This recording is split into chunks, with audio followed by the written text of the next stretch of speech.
Assalamualaikum warahmatullahi wabarakatuh.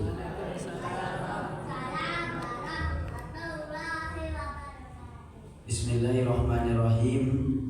Alhamdulillahirabbil alamin. Wa bihi nasta'in ala umuri dunya waddin. Wal 'aqibatu lil muttaqin fala udwana illa 'alal zalimin. Allahumma shalli wa sallim wa barik ala nabiyyina Muhammad wa ala alihi wa ashabihi wa man tabi'ahu ila yaumil ma'ad. A'udzu billahi minasyaitonir rajim. Bismillahirrahmanirrahim. Inna a'tainakal kautsar fasholli li rabbika wanhar. Inna syani'aka huwal abtar. Amma ba'du, Bapak Ibu sekalian yang berbahagia yang dirahmati Allah Subhanahu wa taala. Alhamdulillahirabbil alamin. Pada pagi hari ini kita semuanya Bismillahirrahmanirrahim.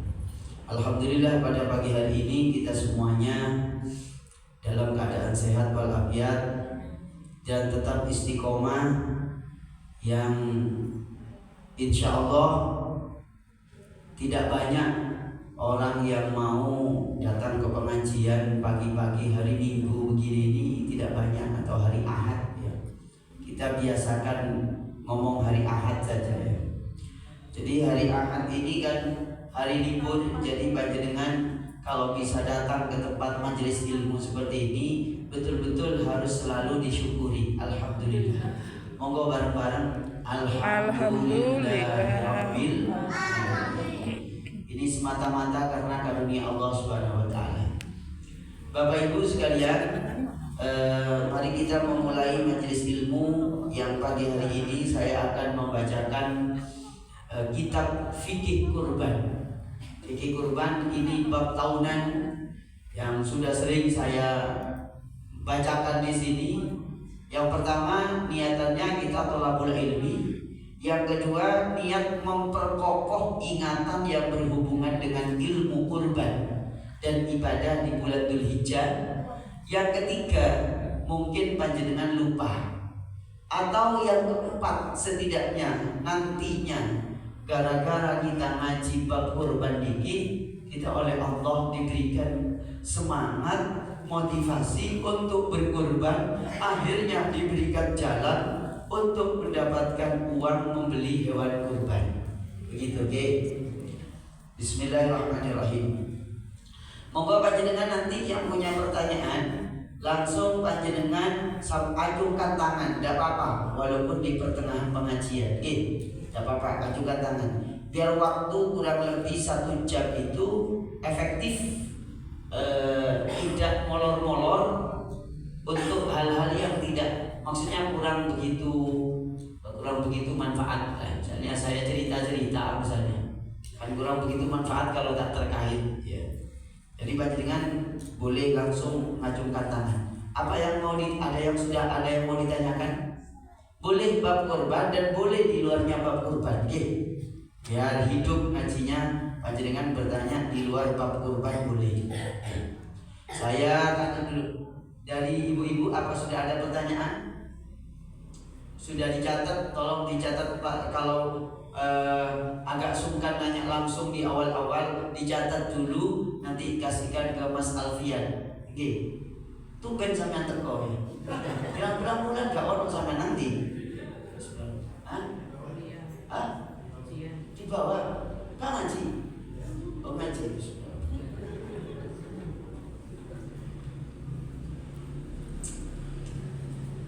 Bismillahirrahmanirrahim. Hukumnya beribadah kurban, hukumnya adalah sunnah muakkadah. Catat ya, hukumnya berkurban itu sunnah muakkadah menurut jumhurul ulama. Menurut ghairul jumhur itu tidak sunnah, bahkan wajib. Begitu. Kenapa kok sunnah muakkadah? Iya, yang diwajibkan itu adalah Nabi. Kalau Nabi itu wajib. Sudah ada yang melakukan ayatnya, fasholli li rabbika wanhar. dan nyembelihlah kurban, ya, nyembelihlah kurban. Hukumnya kurban itu adalah sunnah mu'akkadah. Kenapa artinya mu'akkadah di Ustaz? Artinya sunnah mu'akkadah adalah sangat dianjurkan. Sangat dianjurkan. Jadi saya buka slide-nya saya. Nah, udah muncul. Ini tadi habis pengajian tuh, habis pengajian jadi mah sepeda.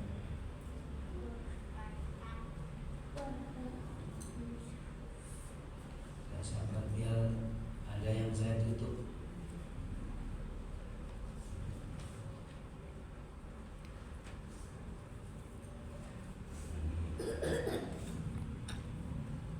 Keterangannya ini Bu, Pak. Hukumnya udhiyah, bahasa Arabnya kurban itu udhiyah.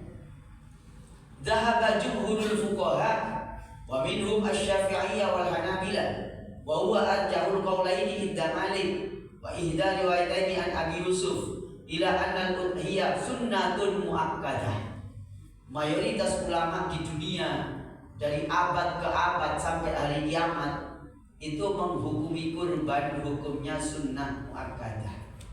Dan pendapat ini adalah juga dikatakan oleh Abu Bakar, Umar, Bilal, Abi Mas'ud, Al-Badri, Suwaid bin Ghafalah, Sa'id bin Musayyab, Al-Qamah, Wal Aswad, wa Ishaq, wa Abi Thawr, wa Ibnul Mundir. Apa dalilnya? Dalilnya kenapa kok ini hukumnya kurban itu sunnah? Ini dalilnya, dalil hadisnya. Rasulullah SAW bersabda, "Idza dakhala al-'asharu", apabila masuk 10 bulan Dzulhijjah, ya, wa arada ahadukum ayyudhiyah, dan salah satu di antara kalian ingin menyembelih kurban. Berarti kalau enggak ingin, enggak. Gitu. Ingin menyembelih kurban, maka fala yamassa min sya'rihi wala min basyarihi syai'an. Maka jangan sekali-kali menyentuh atau mencabut bulu, mencabut apa-apa yang ada di dalam badannya, mulai tanggal 1 sampai tanggal 10. Nah, ini kayaknya ada jamaah baru ya, Ustadz Kamal. Alhamdulillah. Nggak lama nggak ketemu sampean. Ada 5 tahun sama nggak ngaji. Iya, kurang lebih itu. Ya Allah, ini mau pelantikan jadi menteri, makanya jarang datang kemarin dia. Pak Yusril mau keluar dari PBB, itu telepon saya disuruh ganti kemarin. Itu kan PBB ya, Partai Bulan Bintang. Ada saja Ustaz Wahid yang dijadikan materi itu ya. Alhamdulillah ini juga jamaah baru ini ya. Ya, jamaah baru datang maksudnya ya. Tak mirip kena bisa. Gitu. Hukumnya kurban itu adalah apa? Sunnah muakkadah. Saya tidak tahu ini. Saya kalau udah waktunya ngaji di Masjid Kiamat Dahlan itu, ikhlasnya itu elos luar biasa. Saya kepengen sama ini tak anggap bahwa anak-anak tega ngaji gitu loh. Hukumnya kurban sunnah muakkadah. Tidak tahu ya, saya ini sudah terlalu jatuh hati kepada Masjid Kiamat Dahlan dan sudah terlalu akrab dengan Pak Agi. Pak Agi itu di hati saya itu luar biasa. Yang enggak begitu di hati saya itu Pak Kamal gitu. Karena masa 5 tahun baru sekarang ngaji gitu ya. Setelah selesai pileg baru datang gitu ya. Nah, niki hadisnya kenapa kok sunnah? Hadisnya Rasulullah SAW mengatakan, wa arada ahadukum ayyudhiyah. Barang siapa masuk di 10 bulan Dzulhijjah, 10 hari bulan Dzulhijjah, 1 sampai tanggal 10, lalu ingin berkorban, lalu ingin, berarti kalau nggak ingin nggak apa-apa gitu. Jangan menyentuh rambutnya atau jangan kulitnya, jangan disentuh. maksudnya jangan potong kuku, jangan potong rambut gitu loh. Lah maknanya jangan pun ini menurut ilmu usul fikih, tidak semua jangan di Al-Quran dan hadis itu berarti larangan gitu loh. Larangan mutlak berarti haram, boten, tidak semuanya.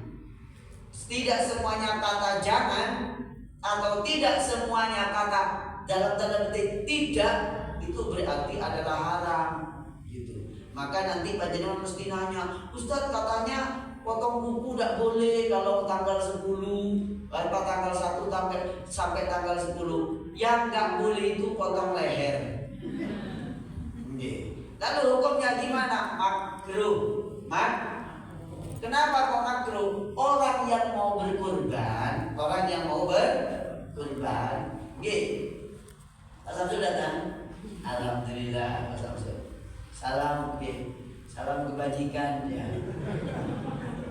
Kenapa? Kan kebaikan toh? Iya, makanya salah, ya kan?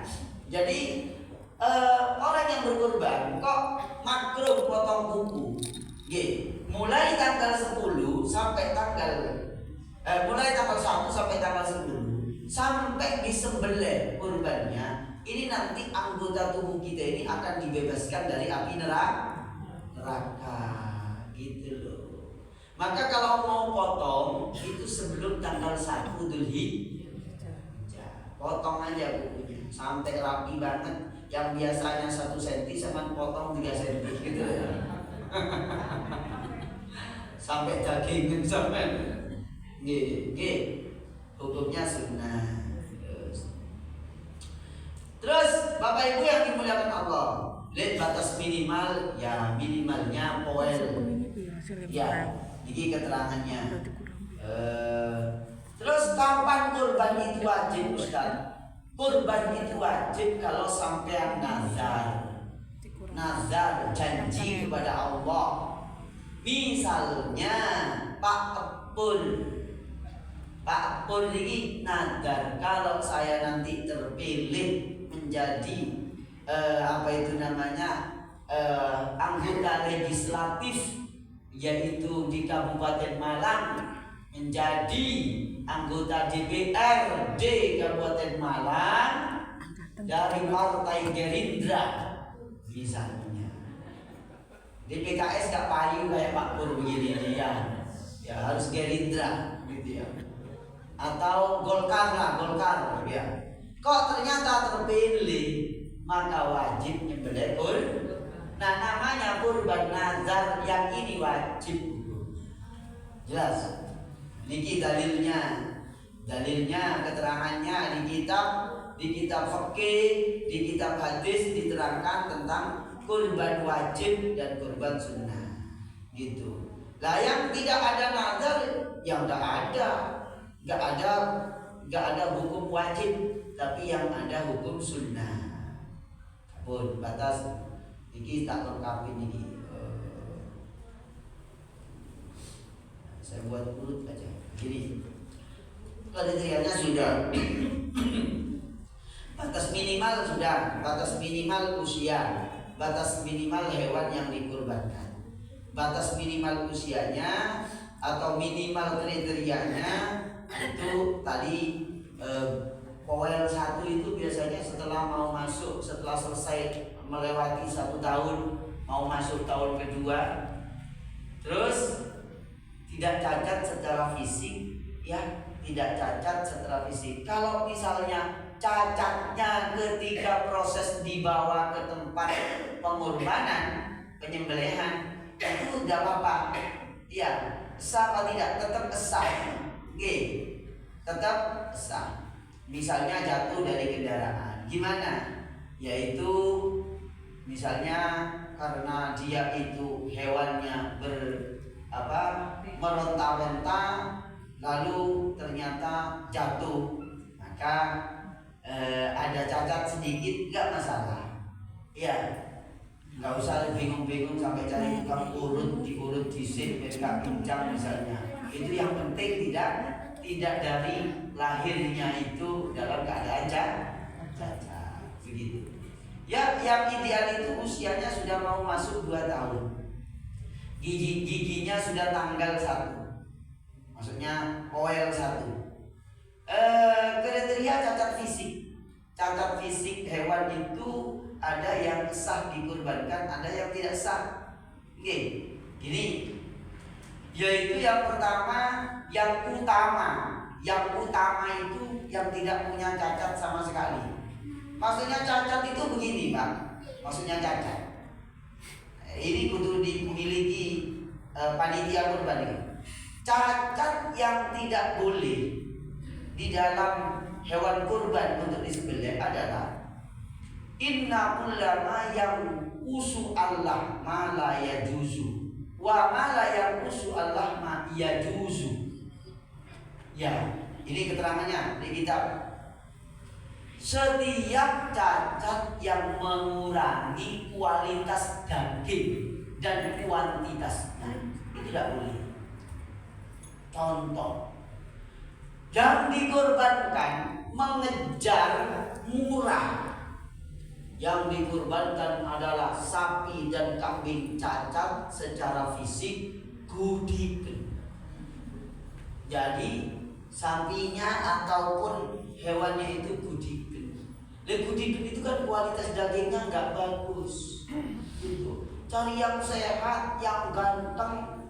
Iya. Kalau pejantan, dan yang cantik kalau betina.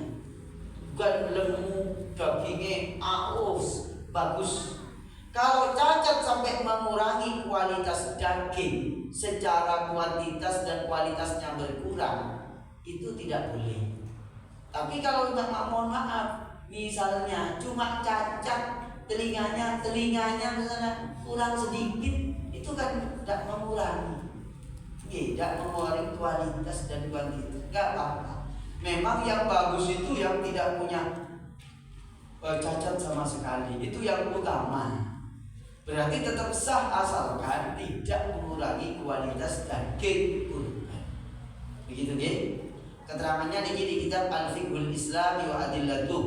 Nah, yang tidak sah dikorbankan karena cacat, 1, hadis riwayat Sahih Sahih Ahmad. Ya, hadis riwayat Imam Ahmad, Sahih Imam Abu Dawud, Ibnu Majah, At-Tirmidzi, An-Nasai, Ibnu Khuzaimah dan lain-lain meriwayatkan hadis yang tidak sah dikurbankan karena cacat. 1, al-auraq, hewan yang buta sebelah. 2, buta yang sampai betul-betul jelas sakit butanya. Ya, pokoknya cacat tak kelihatan dulu. Terus pincang sampai kelihatan betul-betul pincang. Terus yang berikutnya al-kabir al-arja, hewan yang tidak bersumsum. Terus dagingnya gak ono. Ya, wis kurus. Ya, kurus teman. Atau hewan yang sudah tidak yang enggak dagingnya gak ono belas, disembelih itu mereka ada belumit toh. Itu tidak boleh, tidak sah begitu itu. Itu yang tidak sah katanya para ulama berdasarkan hadis ini. Gitu. Nah, Bapak Ibu yang dimuliakan Allah Subhanahu wa taala, kriteria fikih ini saya bacakan. Yushtaratu li sihhatil udhiyah, berdasarkan hadis tadi itu.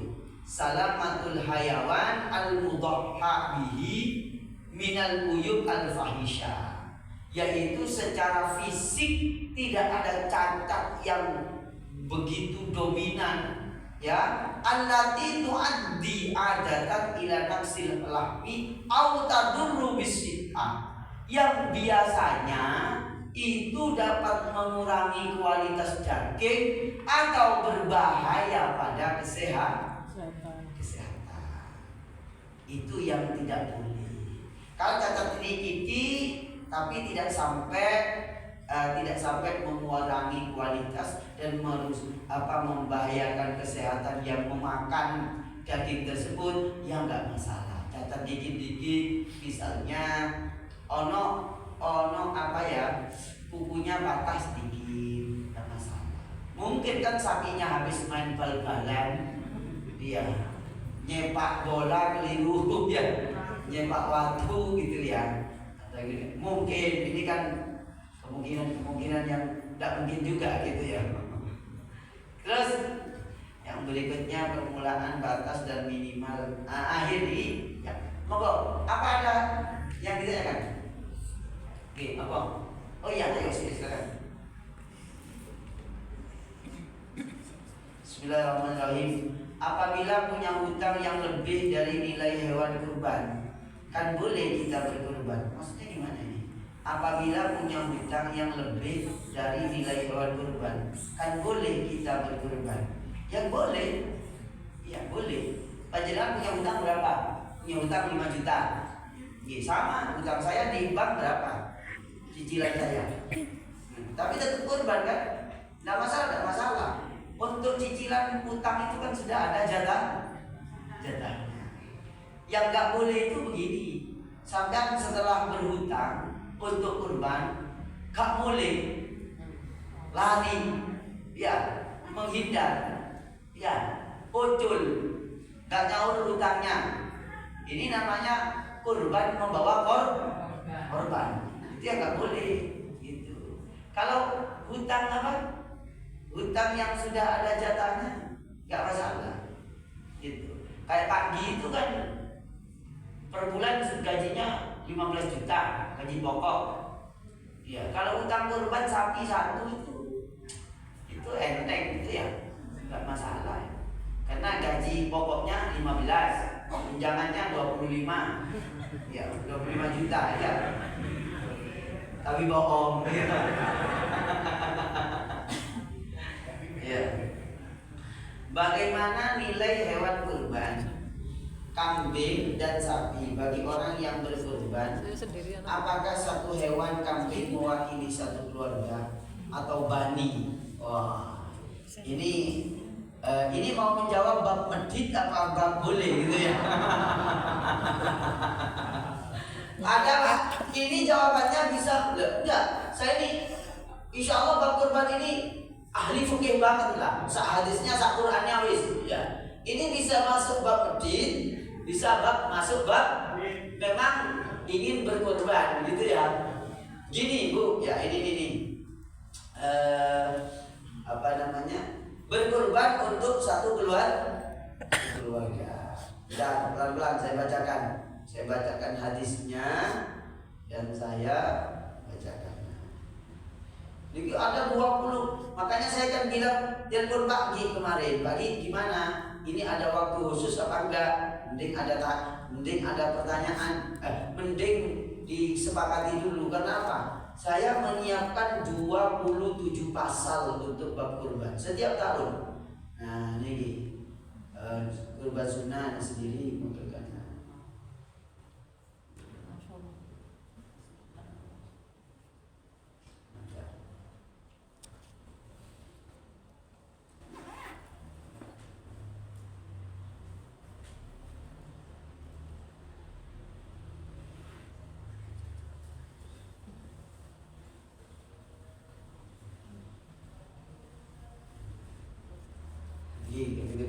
Jadi boleh Bu, Bapak Ibu yang nanya, boleh berkurban untuk dirinya dan untuk keluar satu kambing, ya boleh. Dalil apa? Kanjeng Nabi itu ketika nyembelih kurban di dalam hadis diriwayatkan wasahha anna Rasulullah sallallahu alaihi wasallam. Ini hadisnya riwayat Imam Baihaqi, Abu Ya'la, isnaduhu hasan. Sanadnya hasan. Anna Rasulullah sallallahu alaihi wasallam dhaha bi kabshaini. Nabi nyembelih 2 kambing kibas. Ahaduhuma an nafsihi, satu untuk dirinya. Wal akhar amman lam yudhi min ummatihi, dan kambing yang kedua disembelih untuk seluruh umatnya yang belum berkorban.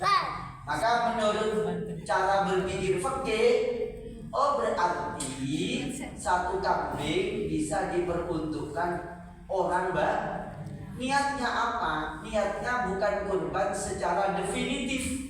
tapi itu namanya mensedekahkan pahala kurban untuk orang lain. Begitu loh, satu kambing. Nah, bolehkah itu? Boleh ini, boleh.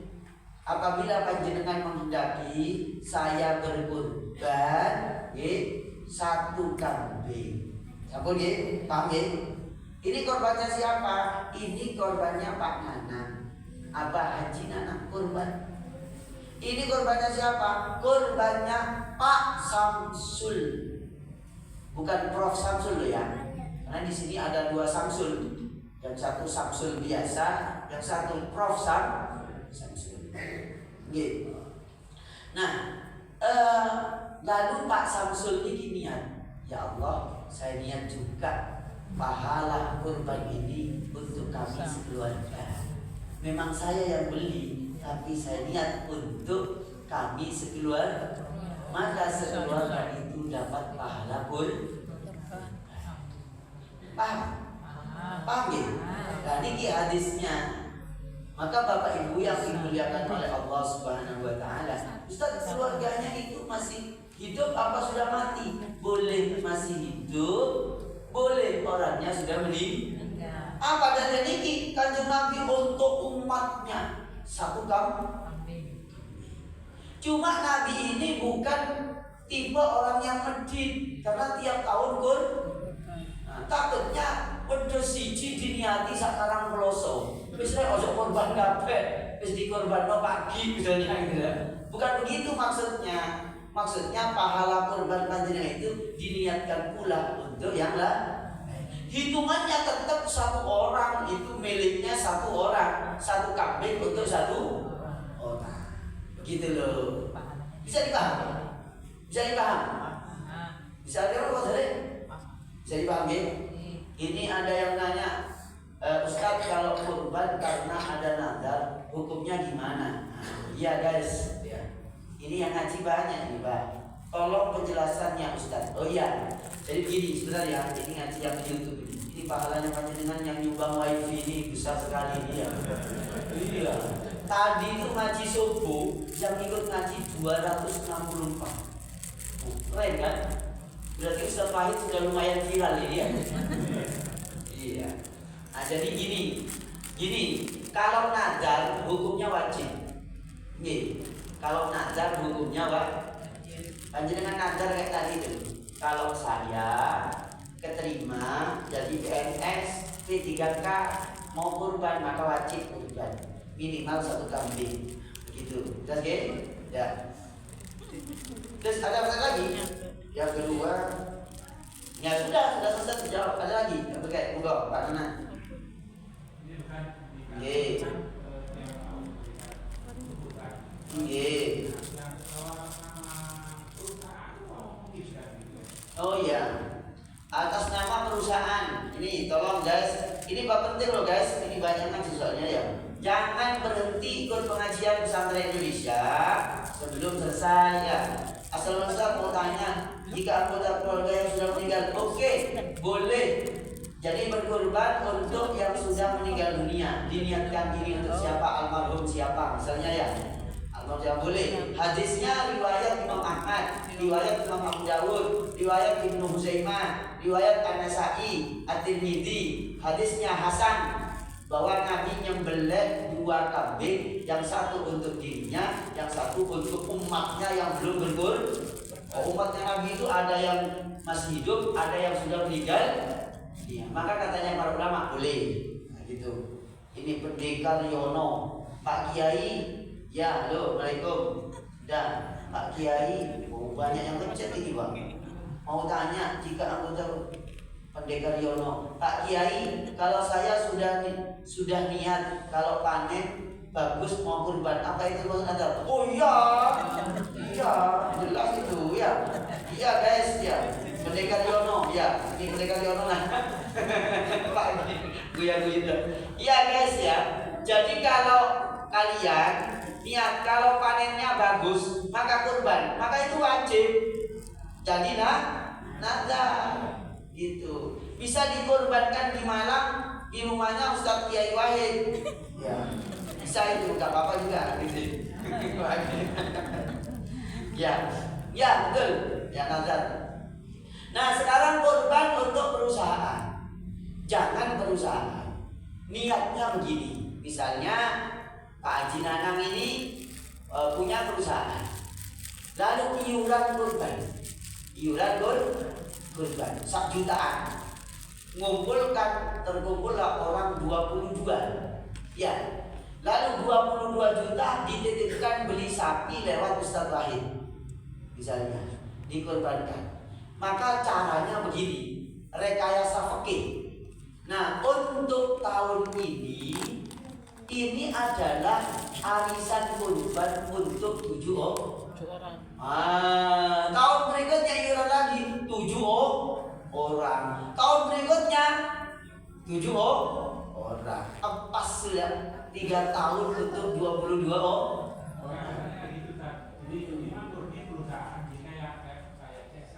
Iya, CSR ya. Kalau untuk dananya CSR yang dipakai, gampang. Perusahaannya menulis untuk tahun ini Pak Nanang, Pak Gi, Pak Pur, Pak Samsul, Pak Kamal, Mas Alfian, Mas Amir. Berikutnya lagi itu. Lalu yang bersangkutan niat mensedekahkan dagingnya dimakan bersama dan sekaligus diberikan ke orang kampung. Begitu kan? Biar dapat pahala perusahaannya. Jadi perusahaannya bersedekah uang kepada anggota perusahaan lalu dikorbankan. Maksudnya disembelih kurban, bukan dikorbankan itu. Ya, itu anaknya. Itu cara fikihnya begitu. Jelas? Lagi ibu-ibu? Nggih, gimana Bu? Kalau yang urunan kayak seperti tetanggaan gitu ya, kita urunan beli sapi satu untuk 7 kakak gitu, itu hukumnya gimana? Sebentar kita buat bulan lagi ini banyak cek ini kalau begitu fokus saya. Ini terlalu viral sekarang kayaknya. Lumayan nih guys, ya guys, viralkan. Saya mesti ngaji ilmu fikih yang sangat dalam ya. Ayo saya.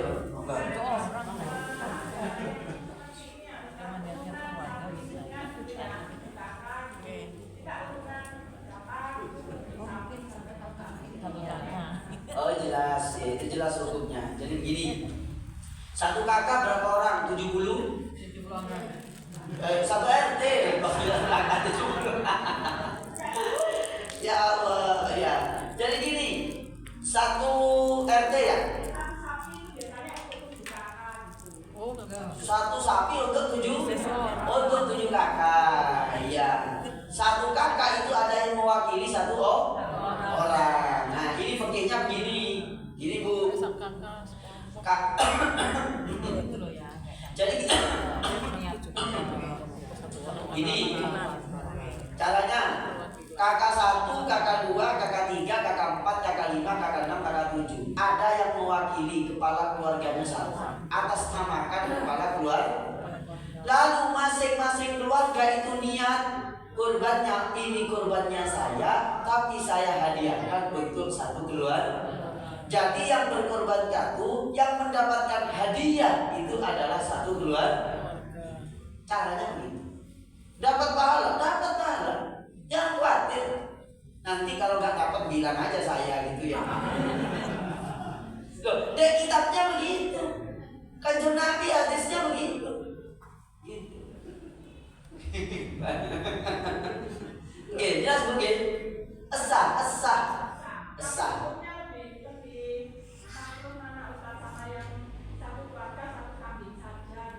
Oh, lebih utama mana? Ya, kalau lebih utama yang jelas 1 orang 1 kambing atau 1 sapi untuk 7 orang. Misalnya, ibu berapa 1 keluarga? 3. Tambah saya, tambah anak saya 3. Ya, tambah istri saya. Pas sudah beli sapi 1. Titipkan Pak Ki nanti beli sapinya ke adik saya, gitu ya. Aduh guys ya. Ini pertanyaannya macam-macam ini. Ustadz, bolehkah umat agama lain beribadah di masjid? Gak boleh. Kalau beribadah di masjid gak apa-apa. Tapi kalau numpang masjid karena ada gempa, tsunami dan seterusnya, numpang masjid ya madalan, ditampung, diobatin, gak masalah guys ya. Akibatnya ya gitu. Nih kalau yang kita nazar tidak dikabulkan apa? Loh, kalau nazar guys belum terwujud ya nggak usah. Ini orang melayani YouTube saya gimana? Melayani YouTube ya. Guys, kalau punya pertanyaan kirim nomor WA-nya, nanti kami jawab langsung lewat WA insyaallah gitu loh. Pokoknya ikutilah pengajian pesantren Indonesia Gus Wahid Malang. Ya, itu Kiai Wahid lah, Kiai Wahid itu Kiai sudah. Dia itu Kiai sama goreng sih aku tuh hamil Pak. Enggak tenang. Langka. Maka perlu dimuseumkan, dimumikan gitu. Ya, guys. Ya begitu Bu, guys. Bu sinten namanya? Bu Ridin tinggal beli sapi. Harga 22,5 juta.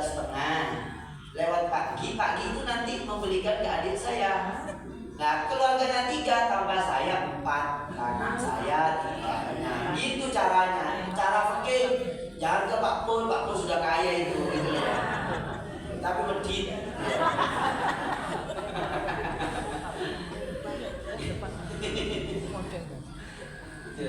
Makanya ngaji dengan saya ini penuh dengan ilmu dan penuh dengan keceriaan, ya.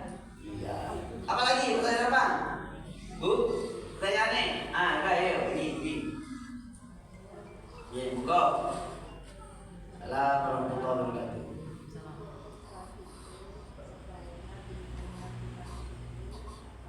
Di lingkungan lain, itu aja. Ini ada pertanyaan, Pak Ustadz, apa boleh atas nama almarhum? Boleh. Keterangannya hadis riwayat Imam Ahmad, Imam Nasai, At-Tirmidzi, Huzaimah meriwayatkan hadis Nabi menyembelih kambing 2, yang satu untuk dirinya dan yang satu lagi untuk umatnya yang belum berkorban. Katanya para ulama, umatnya itu ada yang sudah meninggal, ada yang belum meninggal seperti panjenengan ini. Ya, kayak gitu. Yang utama apakah berkorban di daerahnya sendiri? Yang utama berkorban di daerahnya sendiri. Boleh dipindah ke tempat lain dan dianjurkan dipindah ke tempat lain jika di tempat tersebut sudah overload dagingnya. Gitu kan? Namanya itu naklu, sama seperti naklu zakat. Ya, mindah zakat. Sama dengan naklu zakat itu adalah naklul udhiyah, mindah kurban. Pembagiannya diratakan. Setelah rata baru boleh dibin. Kenapa kok yang lebih utama di tempatnya sendiri? Ya, karena kalau yang di tempatnya sendiri kan melihat sampean kurban kok gak oleh daging. Nah itu kan mau hikmahnya kurban itu kan ingin menciptakan keharmonisan dan kasih sayang di antara sesama, antara yang kaya, yang mampu berkurban dengan yang belum mampu, untuk menciptakan chemistry itu loh. Chemistry antara sesama kita, antara yang kaya dengan yang belum mampu untuk berkorban. Nabi mengatakan, bersabda begini, tahabu. Kalau kalian saling memberi hadiah, maka kalian akan terikat rasa cinta di antara sesama. Cinta kasih sayang di dalam hidup bermasyarakat itu adalah fondasi utama membangun masyarakat yang baik. Begitu. Hancurnya masyarakat itu karena perpecah belahan. Dan perpecah belahan itu karena tidak ada cinta di hatinya. Nah, cinta itu bisa dibangun dengan kurban, zakat, dan seterusnya. Begitu. Maka utamakan lingkungan sendiri. Setelah lingkungan sendiri, baru pindah ke tempat lain. Jadi guys, boleh kurban untuk almarhum. Ya.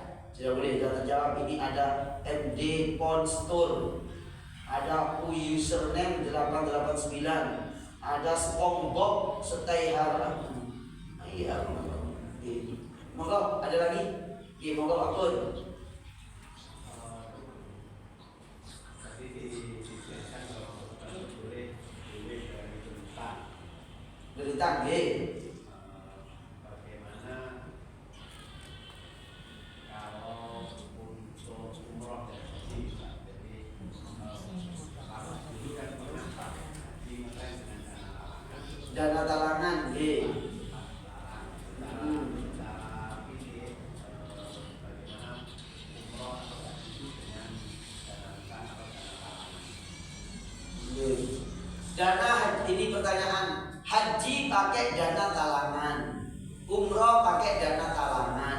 Ya, bolehkah secara fikih? Boleh, dengan catatan orang yang menghutang ini memang sudah ada jaminan untuk bisa dibayarkan ketika suatu saat mengalami kemacetan, gitu loh. Ada jaminan, boleh. Menurut fatwanya Imam Ibnu Taimiyah, hadis riwayat Imam Baihaqi, bahwasanya Sayyidah Aisyah itu bertanya kepada Nabi, astadinu wa udhi, bolehkah aku menghutang lalu dibayar untuk membeli kurban? Katanya Nabi, na'am, fa innahu dainun maqdiyun anhu. Boleh, berarti itu hutang yang harus dilunasi. Nah, menurut para ulama, menghutang untuk ibadah kurban itu asal ada yang dijaga untuk bayar, itu boleh. Maka dana talangan haji dan umroh secara fikih itu boleh dan sah, asalkan ada dana yang memang dijaga. Contohnya apa tadi? Contohnya Pak Gi ini kan gajinya 15 juta, gaji pokok, tunjangannya 25 juta, jadi total 40 juta. Lah untuk kurban belum keluar dana itu, yang bulan depan diperkirakan pasti keluar, yaitu boleh yang dijaga, sama dengan umroh dan haji. Maka kalau memang ada peluang untuk talangan umroh, talangan haji, sampean punya kemampuan untuk mencicilnya, ya pokoknya jangan sampai mencicil ke bulan ya. Maksudnya memang mampu gitu ya. Itu boleh. Dalam apa ya? Ya tidak apa juga. Pokoknya yang ikut arisan jujur. Kok yang sekali budal mau gak bayar? Kayak gitu ya. Apa ada lagi? Ibu siapa namanya? Tadi.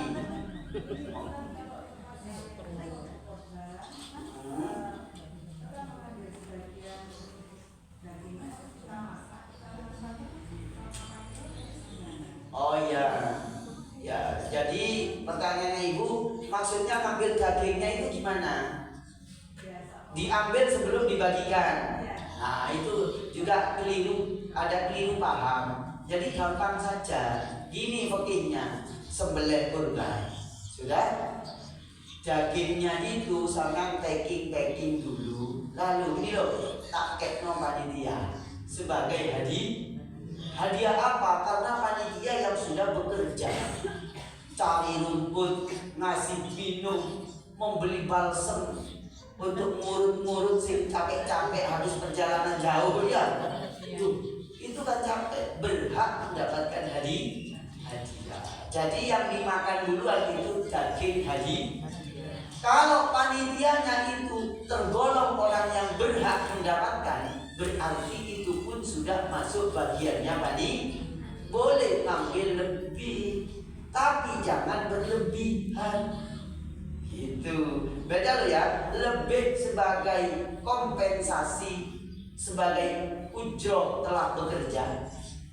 Berlebihan itu berarti sifatnya eksploitasi, itu tidak boleh. Panitia mengeksploitasi gak boleh. Begitu. Ibu G, paling ibu tukang masaknya ya. Iya, bahkan satu ya. Saya kayaknya hari pertama Idul Adha kayaknya mau kesini aja deh. Mau makan sate sama panitia gitu ya. Karena saya lebih berhak daripada jenengan. Yang ngasih ilmunya bab kurban kan saya. Gitu. Ya, monggo lagi. Ini sudah lebih hampir 1 jam loh ya. Masalah apa yang belum diselesaikan bab kurban? Boleh di luar bab kurban apa? Arisan bab kurban sudah. Nah niki adab nggih. Tolong niki masalah adab nggih. masalah adab di dalam menyembelih kurban. Kalau ini perhatikan, ini masalah yang berhubungan dengan sifat kita kepada sikap kita kepada hewan kurban. Perlakukanlah hewan itu dengan sebaik-baiknya. Jangan sampai hewan kurban itu diperlakukan secara kasar. Jangan sampai. Jadi dituntut yang lemah lembut, ya, jangan sampai disentak-sentak. Itu bagian daripada adab kita kepada binatang. Kemudian yang berikutnya, termasuk adab di dalam menyembelih kurban. Ini ada sunnah-sunnahnya, sunnah ini sunnah, maksudnya anjuran lah untuk syiarnya agama. Saya tanya kepada jenengan, ini pengajian apakah harus ada YouTube dan Facebook? Harus apa tidak? Tidak harus. Tapi ini bisa jadi sunnah. Kenapa? Karena nyiarkan ilmu agama. Nah, kalau cari dalilnya, contoh dari Nabi nggak ada. Iya toh? Nggak ada. Tapi ini syiar. Nah, sama ini nama bab syiar. Ya, syiarnya dianjurkan. Ya, ini mohon maaf, ini memang merepotkan. 7 hari sebelum atau 3 hari ya, paling cepat 3 hari. 3 hari sebelum dikorbankan, hewannya sudah siap di sini. Gitu loh. Apa hikmah, apa dalilnya? Dalilnya itu adalah di dalam Al-Quran surah Al-Hajj, Allah berfirman, "Wa man yu'azzim min sya'air, wa man yu'azzim sya'airallah fa innaha min taqwal qulub." Barang siapa yang mengagungkan syiar-syiarnya agama Allah, berarti itu termasuk ketakwaan hati kita. Nah, syiarnya itu hewan kurban itu betul-betul disiapkan beberapa hari sebelum kurban. Itu sebagai syiar kepada orang lain yang belum kurban. Ini loh, betul-betul kami siap menyembelih hewan kurban. Yang kurang 3 hari lah. Jangan dikurbankan sebaiknya itu bukan harus, sebaiknya 3 hari 2 hari sebelum kurban. Itu untuk menunjukkan lima fihi minal isti'dad lil kurba wa idharil rubah fiha. Jadi sebagai persiapan untuk berkurban dan menunjukkan kepada Allah dan halayak semuanya bahwa kita itu cinta untuk berkorban, sudah gak sabar ingin segera disembelih dan dibagikan dagingnya. Begitu. Jangan nunggu di WA, di chat sama Pak Gi, ayo monggo, gak teko-teko ya, gak transfer ya, baru malam hari raya baru transfer. Pagi bengong, untungnya ada Ustaz Wahid. Ustaz, ini ada telepon Ustaz, adiknya siap-siap. Gitu. Tapi kalau mepet-mepet juga repot. Maka jauh-jauh sudah siap uang itu, gitu loh. Bisa pakai dana talangan BRI, KUR, Mekar, Pulang, Ampang, GPR Rinjani. Apa anak namanya ya? Gitu. Siapkan jauh-jauh. Begitu. Nah, kalau ada orang nyiapin kurbannya jauh-jauh sebelum acara penyembelihan, itu dapat pahalanya tersendiri.